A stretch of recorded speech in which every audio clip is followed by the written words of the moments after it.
Hi dear student, स्वागत है आपका हमारे YouTube channel BCC knowledge hub में। मैं आपको कक्षा 10 समकालीन भारत भाग 2 का अध्याय 5 खनिज तथा ऊर्जा संसाधन पढ़ाऊंगा। ये इस पाठ का दूसरा लेक्चर होगा। जैसा कि आपने पहले लेक्चर में खनिज तथा ऊर्जा संसाधन के पहले लेक्चर में धात्विक खनिज पढ़ लिया था। अब आते हैं अधात्विक खनिज के ऊपर। पहले इसमें है अभ्रक। अभ्रक एक ऐसा खनिज है जो प्लेटों अथवा पत्थर क्रम में पाया जाता है। मतलब पत्थर की तरफ प्लेट रहती है या पत्थर का क्रम रहता है, पत्थर का क्रम रहता है या प्लेट रहती है, उसमें पाया जाता है। इसका चादरों में विपाटन आसानी से हो सकता है। इसका चादरों में विपाटन आसानी से हो सकता है, मतलब इसको चादरों के रूप में, पतले पतले चादरों के रूप में पीट कर आसानी से चादरों के रूप में बनाया जाता है। और ये आसानी से टूट भी जाते हैं, इस पर चोट मारने पर टूट भी जाते हैं आसानी से। ये परतें इतनी महीन और इनको पीटने पे ये परतें इतनी महीन हो जाती है कि इसकी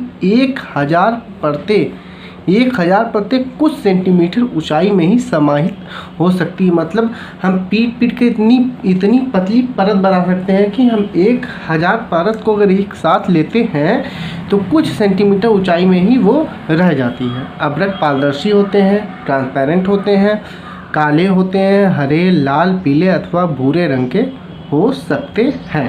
ठीक है।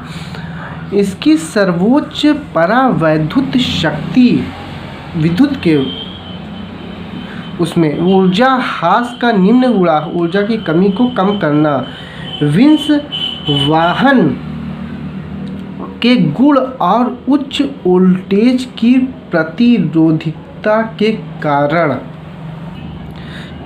कारण अभ्रक बहुत विद्युत व इलेक्ट्रॉनिक उद्योगों में प्रयुक्त होने वाले अपरिहार्य खनिजों में से एक है। मतलब कि आपने देख लिया है कि एक अभ्रक में इतनी क्वालिटी है, इलेक्ट्रिसिटी से रिलेटेड इतनी क्वालिटी है कि अपरिहार्य, जिसके बिना काम चल ही नहीं सकता। ठीक है, इसके बिना काम चल ही नहीं सकता। यानी बहुत ही महत्वपूर्ण ये इलेक्ट्रॉनिक के क्षेत्र में या बहुत ही महत्वपूर्ण है। अभ्रक का निक्षेप छोटा नागपुर पठार के उत्तरी पठारी किनारों पे पाए जाते हैं। कहाँ पाए जाते हैं? बिहार, झारखंड की कोडरमा, गया, हजारीबाग पेटी अग्रणी उत्पादक है। वहाँ में सबसे ज़्यादा ये पाई जाती है। राजस्थान के मुख्य अभ्रक उत्पादक क्षेत्र अजमेर के आसपास हैं। आंध्र प्रदेश के नल्लोर अभ्रक पेटी भी देश की महत्वपूर्ण उत्पादक पेटी है। पेटी जहाँ पे बहुत ज़्यादा अभ्रक पाए जाते हैं। अब आते हैं चट्टानी खनिज पे। चट्टानों की तरह ये होते हैं चूना पत्थर, जिसमें लाइमस्टोन, चूना पत्थर कैल्शियम या कैल्शियम कार्बोनेट तथा मैग्नीशियम कार्बोनेट से बनी चट्टानों में पाया जाता है। यह अधिकांशतः अवसादी चट्टानों में पाया जाता है। मतलब कि यह ज़्यादातर अवसादी चट्टानों में पाया जाता है। अवसादी चट्टानों से तात्पर्य यह है कि अवसादी चट्टान देखो कैसे बनते हैं। इसका निर्माण पेड़ पौधे व जीव के जमाव से होता है। मतलब इसमें अवशेष बहुत ज़्यादा होते हैं, जिसके कारण चूना पत्थर इन्हीं के द्वारा बनता है, अवसादी चट्टानों में बनता है।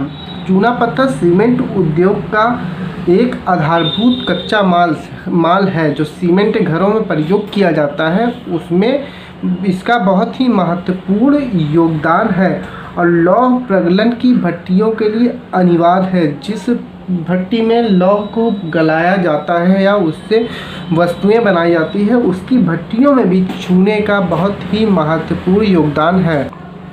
फिर इसी के लिए खनन को घातक उद्योग बनने से रोकने के लिए, मतलब बहुत ज़्यादा खनन होने पर भी बहुत नुकसान होता है, ज़मीन का धंसना और बहुत सी चीज़ों का नुकसान होता है। खनन की घातक उद्योग बनने से रोकने के लिए दृढ़ सुरक्षा विधिनियम और पर्यावरणीय कानूनों का क्रियान्वयन अनिवार्य है। मतलब इन क्रियाओं से होकर हमें गुजरना पड़ेगा खनन के लिए। खनिजों का संरक्षण हम सभी को उद्योग और कृषि की खनिज निक्षेपों डिपॉजिट और उनसे विनिर्मित, उनसे जो पदार्थ बनते हैं, विनिर्मित पदार्थों, नए पदार्थों पर जो नए पदार्थ बनते हैं पर भारी निर्भरता सुप्रेषित है। बहुत ज़्यादा हम निर्भर होते हैं जो खनिजों से पदार्थ बनते हैं। खनन योग्य निक्षेप की कुल राशि असार्थक अंश है। राशि असार्थक अंश है, मतलब इसका कोई अर्थ नहीं है, असार्थक है। ठीक है, कितना है कितना नहीं है, असार्थक है। खनन योग्य निक्षेप की कुल राशि असार्थक अंश है, अर्थात भू प्रॉपर्टी का 1%, भू प्रॉपर्टी का पूरा भू प्रॉपर्टी का लगभग 1% केवल। जिन खनिज संसाधनों के निर्माण व सांद्रण में लाखों वर्ष लगते हैं, जितने खनिज संसाधन हैं जो भूमि के अंदर दबने से और गर्मी से दबने से लाखों वर्ष में बने हैं, ठीक है, या बनने में जिनको बहुत ही अधिक समय लगता है, तो हम उनका शीघ्रता से उपयोग कर रहे हैं, हम उसका बहुत ही तेज़ी से उपयोग कर रहे हैं। जिनको बनने में लाखों वर्ष लगा है, लेकिन हम उनका उपयोग बहुत तेज़ी से और बहुत अधिक मात्रा में कर रहे हैं। तो ऐसे क्या होगा कि धीरे धीरे आने वाले समय में जितनी तेज़ी से हम इनका उपयोग, ये अनवीकरणीय ऊर्जा के स्रोत हैं या अनवीकरणीय जिसका नवीकरण नहीं किया जा सकता, ये ऐसे खनिज है। ठीक है, तो आगे हम लोग इतनी तेज़ी से यूज करने के कारण, हम लोगों को इतनी तेज़ी से यूज करने के कारण आगे आने वाले समय में इसकी बहुत ज़्यादा कमी होगी। और खनिज निर्माण की भूगर्भिक प्रक्रिया इतनी धीमी है कि उनके वर्तमान उपभोग की दर की तुलना में उनके पुनर्भरण की दर अपरिमित रूप से थोड़ी है। मतलब उसका पुनर्निर्माण की दर जो है, क्योंकि वो पुनर्निर्माण क्रिया बहुत धीमी है, तो इसलिए पुनर्निर्माण की दर बहुत थोड़ी है। जितना ज़्यादा हम लोग यूज़ करते हैं उससे बहुत थोड़ी है। इसलिए खनिज संसाधन सीमित तथा अनवीकरणीय योग्य है, जिसका नवीकरण नहीं किया जा सकता। समृद्ध खनिज निक्षेप हमारे देश की अत्यधिक मूल्यवान संपत्ति है। किसी भी देश की मूल्यवान संपत्ति उसकी खनिज होती है, लेकिन ये अल्पजीवी है, ये कुछ समय तक ही जीवित रहेगी। अयस्कों के सतत उत्खनन से लागत बढ़ती है, क्योंकि खनिजों के उत्खनन की गहराई बढ़ने के साथ उनकी गुणवत्ता घटती है। अयस्कों के सतत उत्खनन से लागत बढ़ती है मतलब काम करने में जो व्यय होता है वो बहुत ज़्यादा होता है, क्योंकि जैसे जैसे हम किसी खनिज को पाने के लिए जैसे जैसे हम गहराई में जाते हैं, तो उस खनिज की गुणवत्ता की जो मात्रा होती है वो घटती जाती है। ठीक है, गुणवत्ता की मात्रा क्या होती है, घटती जाती है। अपने खनिज संसाधनों को सुनियोजित एवं सतत पोषणी ढंग से प्रयोग करने के लिए एक तालमेल युक्त प्रयास करना होगा। मतलब कि जो खनिज हम यूज़ कर रहे हैं बहुत ही अधिक मात्रा में, उसको हमें हमेशा यूज करने के लिए, सतत यूज, लगातार यूज करने के लिए, हमेशा यूज करने के लिए उसको बहुत कम मात्रा में और बहुत नीतिपूर्ण तरीके से उसको यूज़ करना पड़ेगा। निम्न कोटि के अयस्कों को कम लागतों पर प्रयोग करने के लिए उन्नत प्रौद्योगिकी का सतत विकास करते रहना होगा कि जो निम्न कोटि के जो अयस्क हैं उनका भी प्रयोग किया जा सके। धातुओं का पुनः चक्रण भी करना चाहिए। धातुओं को पुनः चक्रण, जो धातु खराब हो गए हैं उनका पुनः चक्रण करना चाहिए। ठीक है, रद्दी धातुओं का प्रयोग तथा अन्य प्रतिष्ठानों का उपयोग भविष्य में हमारे खनिज संसाधनों के संरक्षण के उपाय हैं। धातुओं को क्या करना है, पुनर्चक्रण करना चाहिए। जो धातु यूज में आ चुके हैं उनको फिर यूज में लाना चाहिए, उसका पुनः निर्माण करके, और जो रद्दी धातुएं हैं उनका भी पुनः निर्माण करके उनको यूज में लाना चाहिए। ऊर्जा संसाधन, ऊर्जा सभी क्रियाकलापों के लिए आवश्यक है। बहुत से ज़्यादातर कामों के लिए ऊर्जा की हमें आवश्यकता होती है। खाना पकाने में, रोशनी व ताप के लिए, गाड़ियों को चलाने के लिए तथा उद्योग में मशीनों को चलाने के लिए ऊर्जा की आवश्यकता होती है। ऊर्जा का उत्पादन ईंधन, खनिजों जैसे कोयला, पेट्रोलियम, प्राकृतिक गैस, यूरेनियम तथा विद्युत से किया जाता है। ऊर्जा संसाधनों को परंपरागत तथा गैर परंपरागत साधनों में वर्गीकृत किया जा सकता है, जो बहुत पहले से चल रही है। परंपरागत और गैर जो बहुत कम। परंपरागत साधनों में लकड़ी, उपले, कोयला, पेट्रोलियम, प्राकृतिक गैस तथा विद्युत, दोनों जल विद्युत और ताप विद्युत भी सम्मिलित हैं। तथा और गैर परंपरागत साधनों में सौर, पवन, ज्वारी, भू-तापीय, बायोगैस तथा परमाणु ऊर्जा शामिल किए जाते हैं। ग्रामीण भारत में लकड़ी व उपले बहुतायत में प्रयोग किए जाते हैं। एक अनुमान के अनुसार ग्रामीण घरों में आवश्यक ऊर्जा का 70% से अधिक इन दो साधनों से प्राप्त होता है, जिसमें से एक क्या है, लकड़ी है। लकड़ी बहुत ही ज़्यादा मात्रा में यूज़ में लाया जाता है, लेकिन अब घटते वन क्षेत्र के कारण इनका उपयोग करते रहना कठिन होता जा रहा है। इसके अतिरिक्त उपलों का उपभोग भी हतोत्साहित किया जा रहा है, क्योंकि इससे सर्वाधिक मूल्यवान खाद्य का उपभोग होता है, जिसे कृषि के उपयोग में लाया जा सकता है। मतलब कि जो गाय भैंस के गोबर से उपले बनाए जाते हैं, जिनका प्रयोग ये लोग क्या करना, खाना पकाने के रूप में करते हैं, उनका उपयोग कृषि के रूप में किया जा सकता है।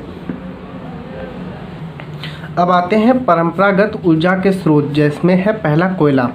भारत में कोयला बहुतायत में पाए जाने वाला जीवाश्म ईंधन है, जो बहुत जीव से बना होता है ना, जीव के अंश से बना होता है, जीवाश्म कहते हैं, इसलिए ईंधन है। यह देश की ऊर्जा आवश्यकताओं के महत्वपूर्ण भाग प्रदान करता है। मतलब बहुत ज़्यादा रूप में प्रयोग किया जाता है। इसका उपयोग ऊर्जा उत्पादन तथा उद्योगों और घरेलू ज़रूरतों के लिए ऊर्जा की आपूर्ति के लिए किया जाता है। ऊर्जा कमी को पूरा करने के लिए किया जाता है। घर में भी यूज़ किया जाता है, आप लोग भी अपने घरों में यूज़ किए होंगे। इससे पहले ट्रेनें भी चलती थी, अब तो इलेक्ट्रिसिटी चलती है। इससे बहुत ही काम होता है। भारत अपनी वाणिज्यिक ऊर्जा आवश्यकताओं की पूर्ति हेतु मुख्यतः कोयले पर निर्भर है। जैसा कि आप पहले से ही जानते हैं कि कोयले का निर्माण उत्पादक पदार्थों के लाखों वर्ष तक संपीड़न से हुआ है। लाखों वर्ष तक पौधों, जीव जंतुओं को पृथ्वी के नीचे दबे रहने से इनका निर्माण हुआ है। इसलिए संपीड़न की मात्रा, गहराई, कितनी गहराई में और संपीड़न के समय, दबने के समय के आधार पर कोयला अनेक रूपों में पाया जाता है।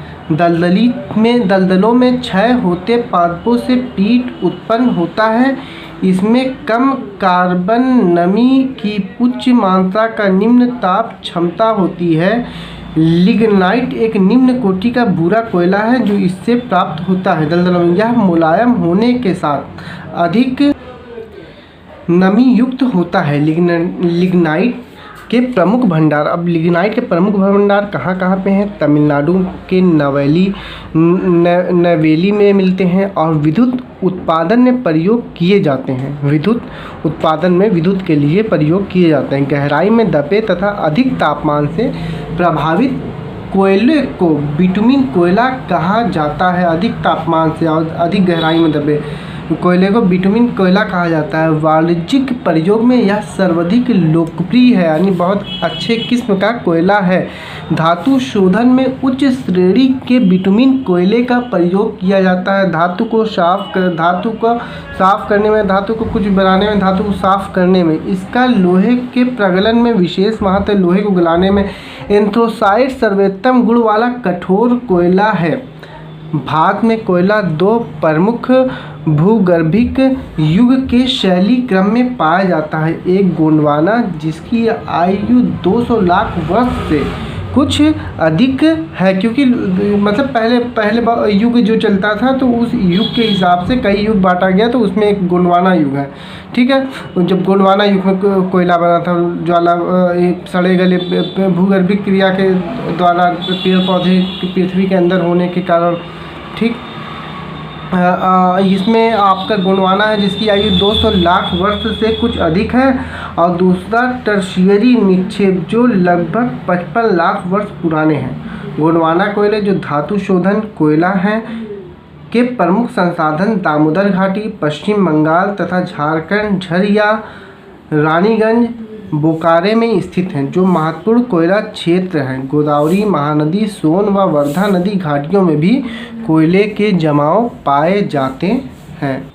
और जो टर्शरी युग का कोयला है वो टर्शरी कोयला क्षेत्र उत्तर पूर्वी राज्य जैसे मेघालय, असम, अरुणाचल प्रदेश और नागालैंड में पाया जाता है। ये स्मरण है कि कोयला, ये याद है कि कोयला स्थूल पदार्थ है सबसे बड़ा, जिसका प्रयोग करने पर भार घटता है क्योंकि यह राख में परिवर्तित हो जाता है। ठीक है, इसी कारण भारी उद्योग तथा ताप विद्युत गृह कोयला क्षेत्र अथवा उनके निकट ही स्थापित किए जाते हैं। ठीक है, कोयला के जो क्षेत्र होते हैं उनके निकट ही जो उद्योग के क्षेत्र होते हैं वो कोयला का जो जहाँ से निकाला जाता है उसके निकट ही स्थापित किए जाते हैं।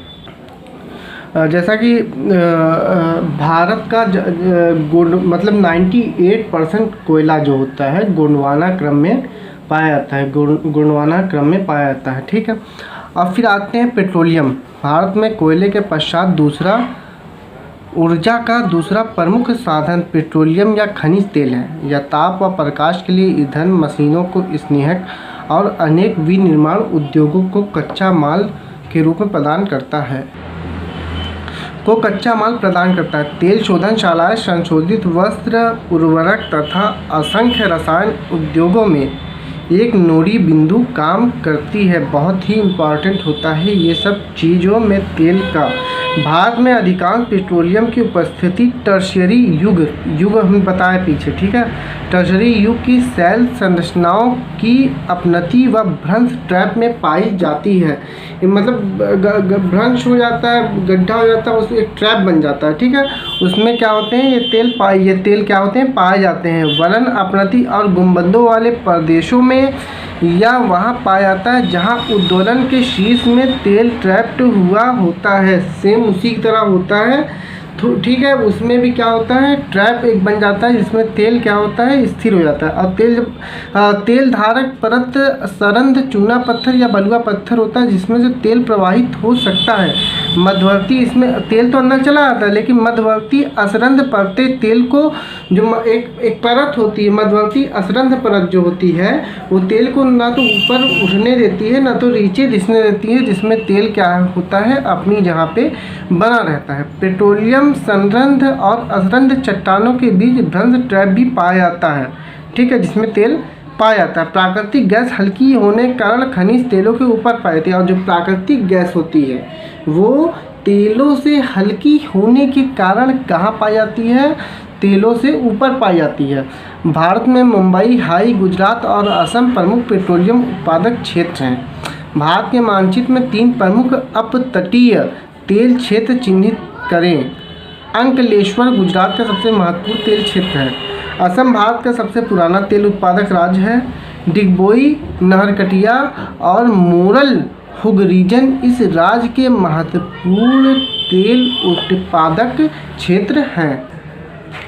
प्राकृतिक गैस एक महत्वपूर्ण स्वच्छ ऊर्जा संसाधन है जो पेट्रोलियम के साथ, इससे पहले आप पेट्रोलियम के साथ पढ़ चुके हैं कि पेट्रोलियम से हल्का होता है, पेट्रोलियम के ऊपर पाया जाता है और उससे अलग भी पाया जाता है। इसे ऊर्जा का एक साधन के रूप में तथा पेट्रो रसायन उद्योग के एक औद्योगिक कच्चे माल के रूप में प्रयोग किया जाता है।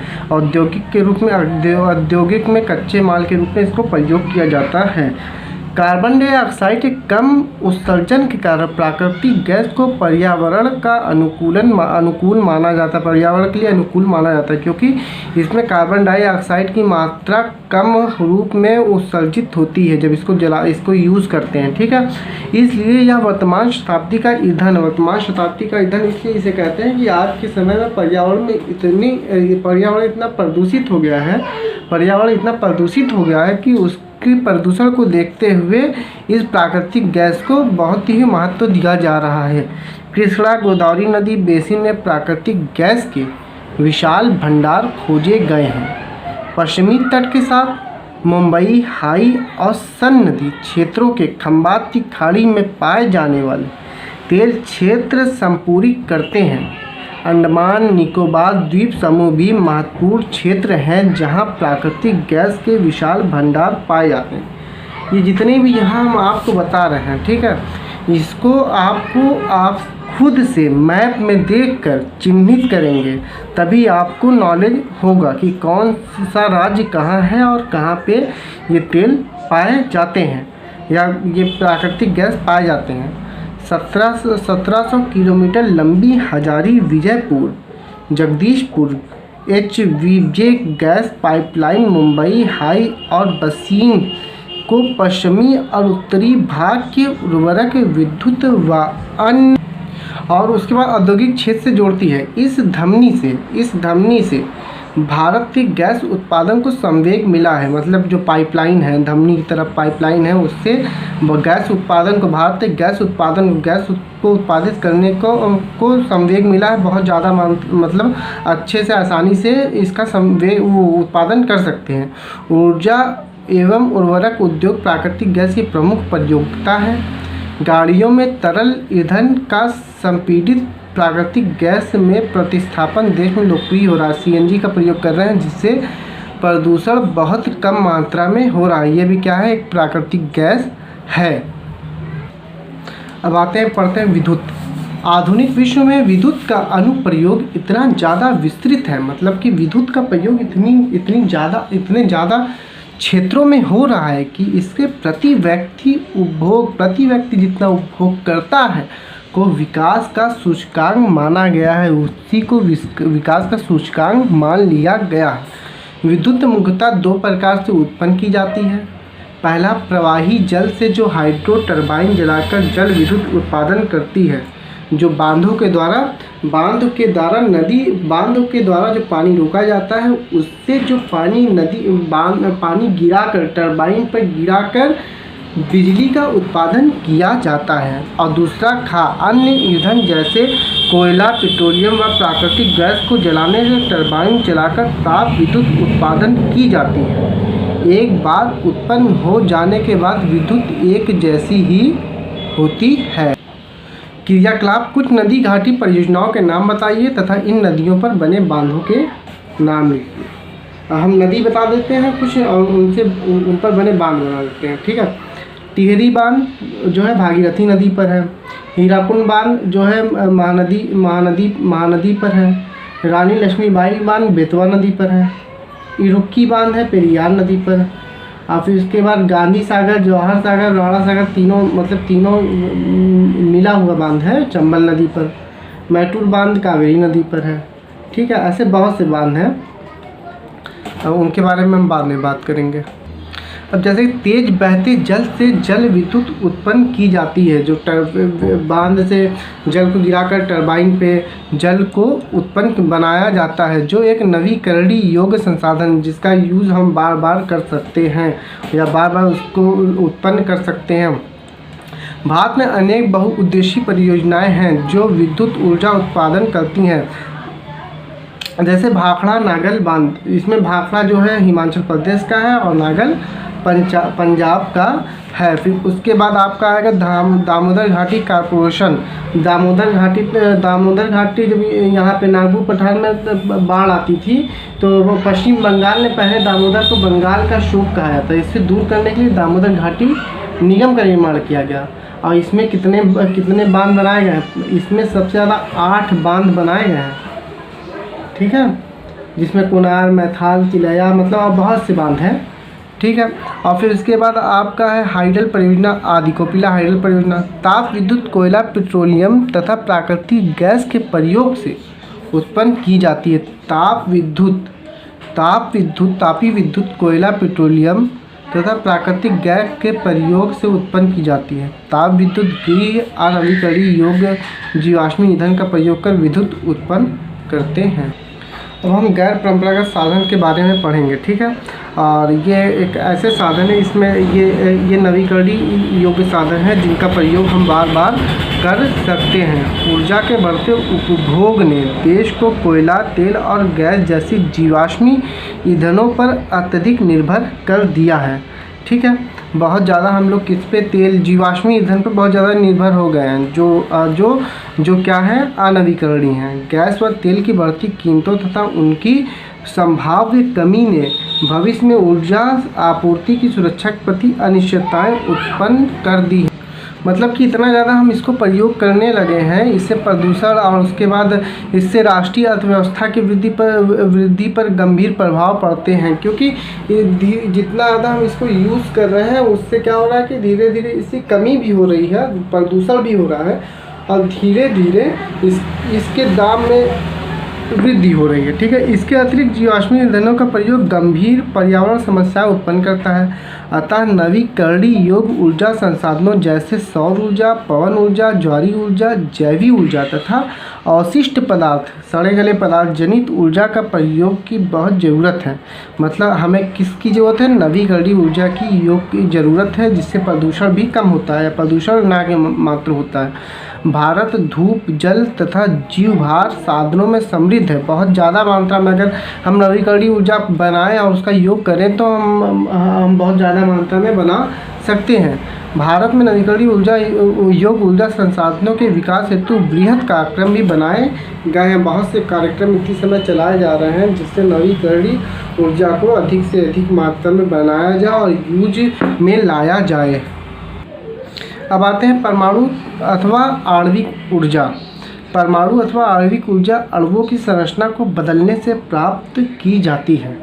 जब ऐसा परिवर्तन किया जाता है तो ऊष्मा के रूप में उसके अणुओं की संरचना को बदला जाता है तो ऊष्मा के रूप में ऊर्जा विमुक्त होती है और इसका उपयोग विद्युत ऊर्जा उत्पन्न करने में किया जाता है। विद्युत ऊर्जा को उत्पन्न करने के लिए किया जाता है। ठीक है, आणविक परमाणु आणविक ऊर्जा का यूरेनियम और थोरियम जो झारखंड और राजस्थान के अरावली पर्वत श्रृंखला में पाए जाते हैं का प्रयोग परमाणु अथवा आणविक ऊर्जा के उत्पादन में किया जाता है। केरल में मिलने वाले मोनाजाइट रेत में भी थोरियम की मात्रा पाई जाती है। अब आइए पढ़ते हैं सौर ऊर्जा के बारे में। भारत एक उष्णकटिबंधीय देश है। उष्णकटिबंधीय देश इससे पहले भी बता चुके हैं लेकिन बता देते हैं। वर्षा वन एक ऐसा क्षेत्र होता है जो भूमध्य रेखा के दक्षिण या उत्तर में लगभग 28 डिग्री के भीतर होता है। 0 से लेकर 28 डिग्री के भीतर होता है उष्णकटिबंधीय क्षेत्र, जहाँ पे धूप बहुत ज़्यादा होती है। यह सौर ऊर्जा के दोहन की असीम संभावनाएं होती हैं। फोटोवोल्टाइक प्रौद्योगिकी द्वारा धूप को सीधे विद्युत में परिवर्तित किया जाता है। इसके द्वारा भारत में ग्रामीण तथा सुदूर क्षेत्रों में सौर ऊर्जा तेजी से लोकप्रिय हो रही है। कुछ बड़े सौर ऊर्जा संयंत्र देश के विभिन्न भागों में स्थापित किए जा रहे हैं। ऐसी अपेक्षा है कि सौर ऊर्जा का प्रयोग से ग्रामीण घरों में उपलब्ध तथा लकड़ियों पर निर्भरता को न्यूनतम किया जा सकेगा। मतलब कि जब हम ग्रामीण क्षेत्रों में सौर ऊर्जा का उपयोग करने के लिए उनको प्रेरित करेंगे तो वहाँ पे जितने लोग ऊर्जा के रूप में उपले का प्रयोग करते हैं या और भी किसी चीज़ का प्रयोग करते हैं, लकड़ी का प्रयोग करते हैं, उसको क्या करेंगे? कम करेंगे। फलस्वरूप यह पर्यावरण संरक्षण में भी योगदान देगा और कृषि में भी खाद्य की पर्याप्त आपूर्ति होगी। जब वो उपले का प्रयोग कम करेंगे तो उसका प्रयोग कृषि में कर सकेंगे। पवन ऊर्जा। अब पवन ऊर्जा क्या होता है? पवन चक्की चलाई जाती है जिसके द्वारा चक्की चलती है, पवन चक्की चलती है। तो ये आप फिगर में देख रहे होंगे पवन चक्की जब ये चलती है तो इससे विद्युत प्राप्त होता है। भारत में पवन ऊर्जा के उत्पादन की महान संभावनाएं हैं क्योंकि यहाँ हवा मतलब यहाँ पे हर जहाँ आप देखेंगे ये हर क्षेत्र के हिसाब से यहाँ पे इन्वायरमेंट चेंज होता रहता है। ठीक है, तो भारत में पवन ऊर्जा की उत्पादन की महान संभावनाएं हैं। भारत में पवन ऊर्जा फार्म में विशालतम पेटी कहाँ के? तमिलनाडु में नागरकोइल से मदुरई तक अवस्थित है। इसके अतिरिक्त आंध्र प्रदेश, कर्नाटक, गुजरात, केरल, महाराष्ट्र तथा लक्षद्वीप में महत्वपूर्ण पवन ऊर्जा फार्म है जहाँ से ऊर्जा बनाया जाता है। ठीक है, पवन चक्की द्वारा नागरकोइल और जैसलमेर देश में पवन ऊर्जा को प्रभावी प्रयोग के लिए माने जाने जाते हैं। अब पढ़ते हैं बायोगैस। ग्रामीण इलाकों में, गांव में झाड़ियों, कृषि अपशिष्ट जो कृषि से होने के बाद जो खराब पदार्थ निकलते हैं, पशुओं और मानव जनित अपशिष्ट के उपयोग जो पशु और मानव द्वारा अपशिष्ट मल मूत्र त्यागे जाते हैं का उपयोग से घरेलू उपभोग हेतु बायोगैस उत्पन्न की जाती। घरों में ऊर्जा की पूर्ति के लिए बायोगैस बनाई जाती है। ठीक है। जैविक पदार्थों के अपघटन जैविक जीव से रिलेटेड है, जिसमें जैविक ऐसे पदार्थ जो सड़ जाते हैं, जैविक पदार्थ जो सड़ गल जाते हैं, अपघटन से बायोगैस उत्पन्न होती है, जिसकी तापीय क्षमता मिट्टी के तेल, उपलों व चारकोल की अपेक्षा अधिक होती है, जिससे हमें मिट्टी के तेल से जितनी शक्ति में ऊर्जा मिलती है, उपलों से व चारकोल से ऊर्जा मिलती है, उससे अधिक ऊर्जा हमें बायोगैस से मिलती है। बायोगैस संयंत्र नगरपालिका, सहकारिता तथा निजी स्तर पर लगाए जाते हैं। नगरपालिका स्तर पर, सहकारिता और निजी स्तर पर लगाए जाते हैं। पशुओं का गोबर प्रयोग करने वाले संयंत्र ग्रामीण भारत में गोबर गैस प्लांट के नाम से जाने जाते हैं। इसमें गोबर का ही प्रयोग करके बायोगैस बनाया जाता है। ये किसान को दो प्रकार से लाभान्वित करते हैं या किसान को दो प्रकार से फ़ायदा पहुंचाते हैं। एक ऊर्जा के रूप में और दूसरा उन्नत प्रकार के उर्वरक के रूप में। अच्छे प्रकार का इनको उर्वरक मिल जाता है और ऊर्जा का भी काम इससे हो जाता है। बायोगैस अब तक पशुओं के गोबर का प्रयोग करने में सबसे दक्ष है। यह उर्वरक की गुणवत्ता को बढ़ाता है। उर्वरक की जो इसमें गोबर डालते हैं उसकी गुणवत्ता को बढ़ाता है और उपलों तथा लकड़ी को जलाने से होने वाले वृक्षों के नुकसान को रोकता है। जो लकड़ी हम जलाते थे जिससे वृक्ष को नुकसान होता था, वृक्ष काट के लकड़ी का प्रयोग करते थे, वो भी उस नुकसान को भी इससे बहुत ही अधिक मात्रा में रोका गया है।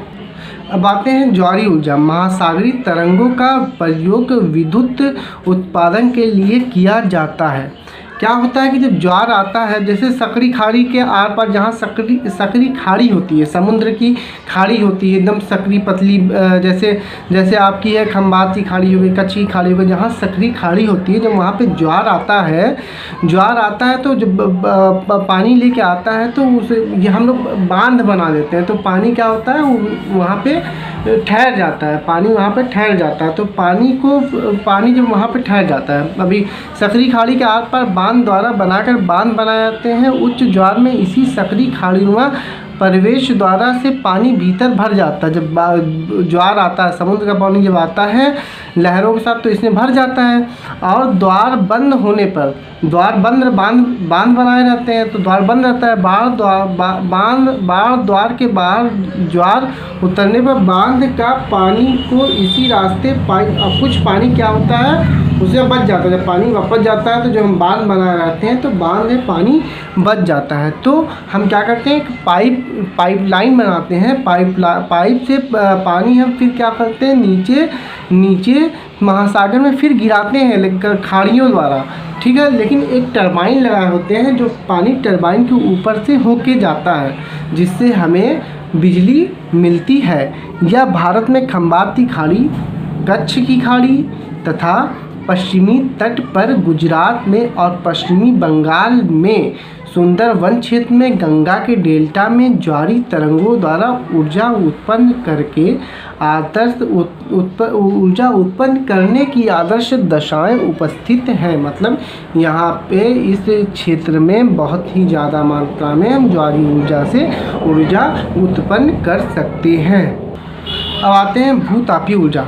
पृथ्वी के आंतरिक भागों में जो ताप होता है, उस ताप का प्रयोग करके जो हम विद्युत बनाते हैं उन्हें भूतापीय ऊर्जा कहते हैं। अब देखिए, भूतापीय ऊर्जा इसलिए अस्तित्व में होती है क्योंकि बढ़ती गहराई के साथ पृथ्वी परागामी ढंग से तप्त होती जा रही है, बहुत ज़्यादा तप्त होती जा रही है। जैसे गहराई हम करते जा, जहाँ भी भूतापीय प्रवणता अधिक होती है, वहाँ उथली गहराइयों पर भी अधिक तापमान पाया जाता है। ऊपर की तरफ ऐसे क्षेत्र में भूमिगत जल जो होते हैं, जल चट्टानों से ऊष्मा का अवशोषण कर तप्त हो जाते हैं। जो भूमिगत जो जल होते हैं, जो ज़मीन के अंदर जल होते हैं, वो चट्टानों से ऊष्मा का अवशोषण कर, चट्टान से जो ऊष्मा होती है उसका अवशोषण कर, उसे सोख कर अवशोषण कर तप्त हो जाता है, एकदम गर्म हो जाता है, या इतना तप्त हो जाता है कि पृथ्वी की सतह की ओर उठता है, पृथ्वी के ऊपर की ओर उठता है, तो यह भाप में परिवर्तित हो जाता है। उसी भाप का उपयोग टरबाइन को चलाने और विद्युत उत्पन्न करने के लिए किया जाता है। अब इसी भाप में हम टरबाइन को रख देते हैं, जो भाप के प्रेशर से टरबाइन को चलने में मदद करता है। भारत में सैकड़ों गर्म पानी के चश्मे हैं जिनका विद्युत उत्पादन में प्रयोग किया जा सकता है। भूतापीय ऊर्जा के दोहन के लिए भारत में 2 प्रायोगिक परियोजनाएं शुरू की गई हैं। एक हिमाचल ऊर्जा संसाधनों का संरक्षण। आर्थिक विकास के लिए ऊर्जा एक आधारभूत आवश्यकता है। भारत को विकास करने के लिए, विकसित करने के लिए ऊर्जा की बहुत ज़्यादा ज़रूरत है। राष्ट्रीय अर्थव्यवस्था के प्रत्येक सेक्टर में, जितने भी सेक्टर हैं, कृषि है, उद्योग है, परिवहन है, वाणिज्य, घरेलू, यहाँ तक कि घरेलू आवश्यकताओं की पूर्ति के लिए भी ऊर्जा का निवेश बहुत ही आवश्यक है। यहाँ पर स्वतंत्रता प्राप्ति के पश्चात क्रियान्वित आर्थिक विकास की योजनाओं को चालू रखने के लिए ऊर्जा की बड़ी मात्रा की आवश्यकता थी। फलस्वरूप पूरे देश में ऊर्जा के सभी प्रकार का उपभोग धीरे धीरे बढ़ा है। आज़ादी के बाद भी ऊर्जा का उपयोग बहुत धीरे धीरे आर्थिक विकास को मजबूत करने के लिए बढ़ा है। इस पृष्ठभूमि में ऊर्जा के विकास के सतत पोषणी मार्ग को विकसित करने की तुरंत आवश्यकता है। मतलब कि हम जिस तरह से ऊर्जा का प्रयोग कर रहे हैं, अनवीकरणीय ऊर्जा का प्रयोग कर रहे हैं, धीरे धीरे क्या होगी, समाप्त हो जाएगी। तो हमें इसे सतत हमेशा चलाए रखने के लिए नीतियों के हिसाब से किस तरह कितना यूज़ किया जाए, अंधाधुंध न यूज किया जाए, इसका हमें ध्यान रखना पड़ेगा। ऊर्जा संरक्षण की प्रोन्नति और नवीकरण ऊर्जा संसाधनों को बढ़ता प्रयोग सतत प्रचुर ऊर्जा के 2 आधार हैं।